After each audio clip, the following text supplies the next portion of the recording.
à tous, bienvenue dans votre journal. Dans l'actualité de ce 19 février, 65 caméras braquées sur la ville de Tours après le crime de la place Plumereau. Le sujet de la haute surveillance revient sur la table. Pourquoi le vieux Tours n'est-il pas gardé et surtout faut-il en arriver là ? À Hollywood, le scandale booste les ventes. Et bien, dans les boucheries, la recette semble être la même. L'heure de gloire du cheval est arrivée, moins chère et même meilleure pour la santé. Les boucheries chevalines font du chiffre. On vous dit pourquoi le cheval à la côte ce soir.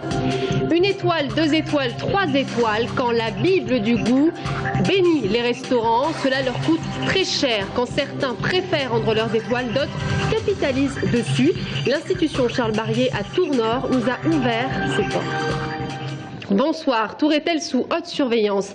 Sous 24 heures sur 24, 65 caméras sont braquées sur la ville. Après le crime de la place Plumereau, le sujet de la haute surveillance revient sur la table. Pourquoi le vieux Tours n'est-il pas lui aussi surveillé? Et surtout, le faudrait-il? Marion Bérard.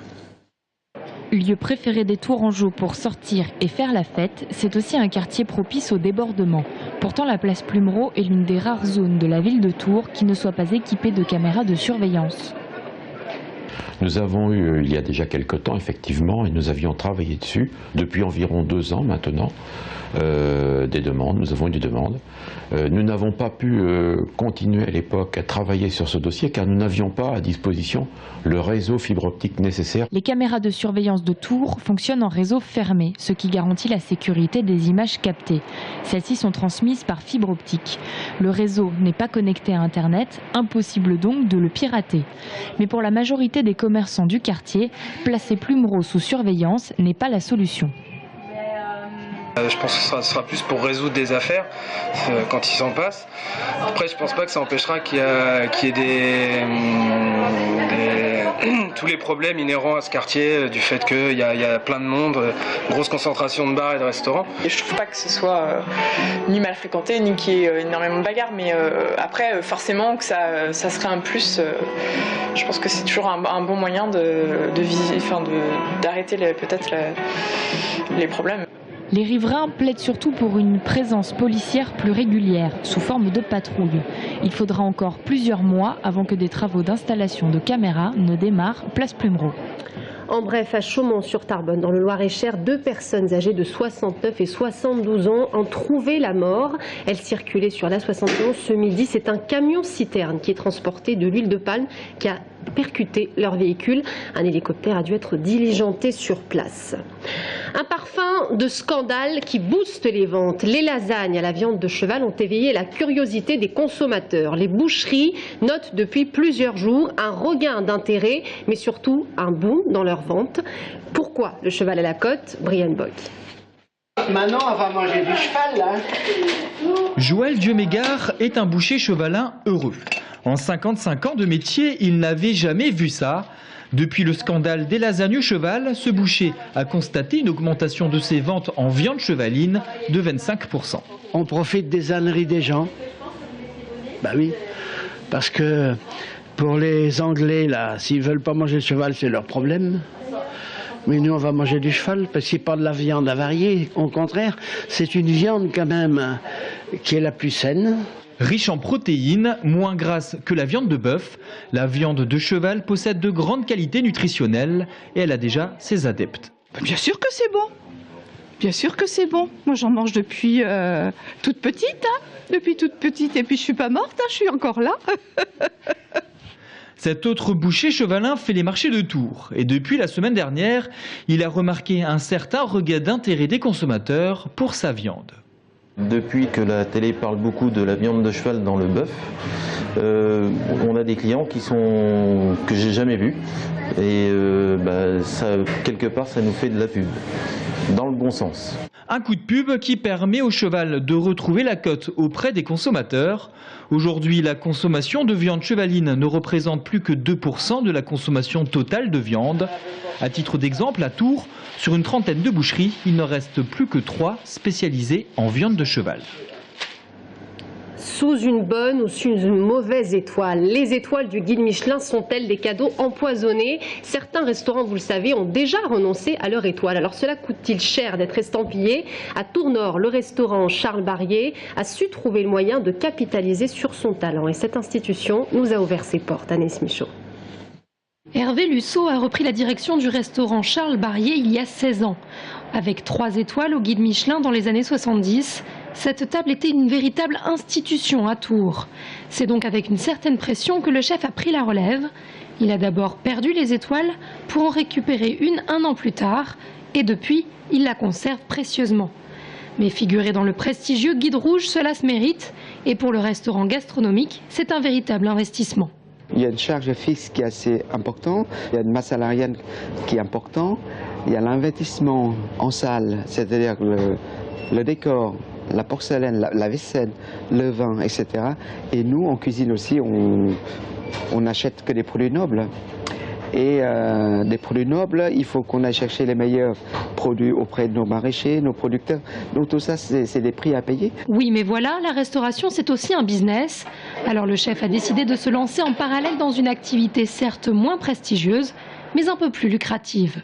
Je me suis rendu compte que la gastronomie n'est pas rentable, parce qu'il y a un masse salariale qui est très important par rapport au chiffre d'affaires. Donc j'ai créé le bistrot. Et pourquoi j'ai créé bistrot? Pour équilibrer financièrement. Avec un menu minimum à 14,50 € contre 57 € au restaurant gastronomique, le bistrot fait le plein.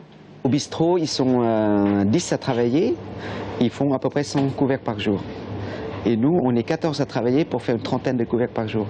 Vous voyez, la différence est là. Des coûts moindres et un taux de remplissage plus important, le bistrot représente une véritable manne qui permet de faire tourner le restaurant étoilé. D'autres tables sélectionnées au guide Michelin se diversifient en proposant des services de traiteurs notamment.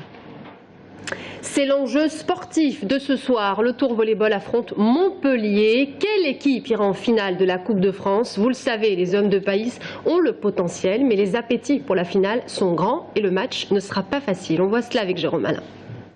Le TVB est favori ce soir face à Montpellier pour décrocher une nouvelle place en finale. Le 9 février dernier, le club de l'Hérault était déjà à Grenoble pour le compte de la 19e journée de Liga.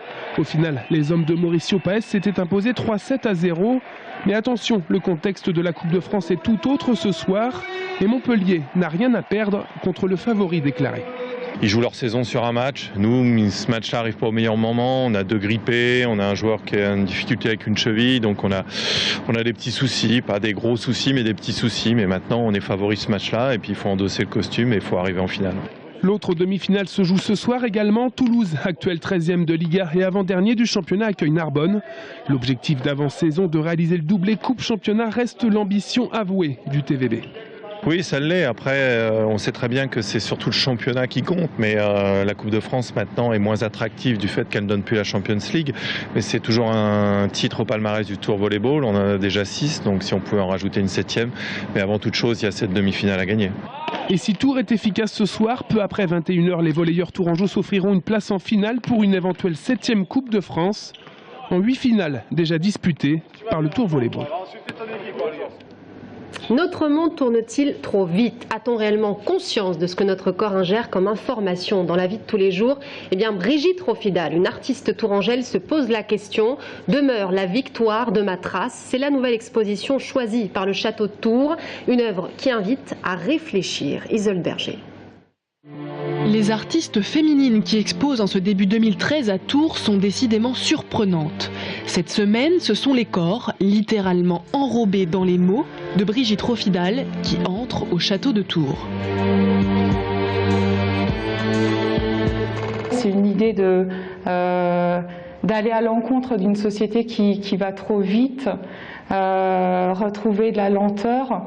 Revenir aux sources aussi, donc je recopie par exemple des livres comme la Bible, comme le procès de Jeanne d'Arc, et l'idée c'est de tuer les intermédiaires pour s'intéresser vraiment à la source et revenir à une certaine lenteur.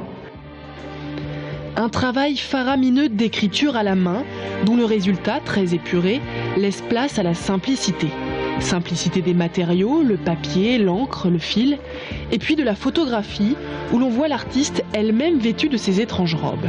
Comme celle-ci, faite de blisters, de pilules contraceptives. J'ai 33 ans, j'ai déjà avalé plus de 3150 pilules. Et après, je fais une sculpture avec toutes ces plaquettes de pilules en m'interrogeant, est-ce que finalement c'est comme une carapace ? Ça peut être aussi une manière de dire finalement quand on est vierge ou quand on protège toute sa vie son corps avec des plaquettes de pilules, finalement dans les deux cas c'est une manière de consacrer son corps à faire autre chose que faire des enfants et donc réfléchir à une autre mission qu'on peut avoir. Mais détrompez-vous, Brigitte Rofidal n'est pas une féministe de la première heure. Elle tente avant tout de nous faire prendre conscience des liens charnels qui nous rattachent au monde. Et par ces phrases recopiées à l'infini, elle nous rappelle que c'est le verbe qui donne son sens à notre existence. Et une exposition où vous pourrez voir jusqu'au 7 avril. Voilà, c'est la fin de ce journal. Merci à tous de nous avoir suivis. Dans un instant, l'invité de la rédaction, une avocate spécialisée dans le droit de la famille, avec elle nous parlerons de la reconnaissance des droits des pères divorcés sur leurs enfants. A tout de suite.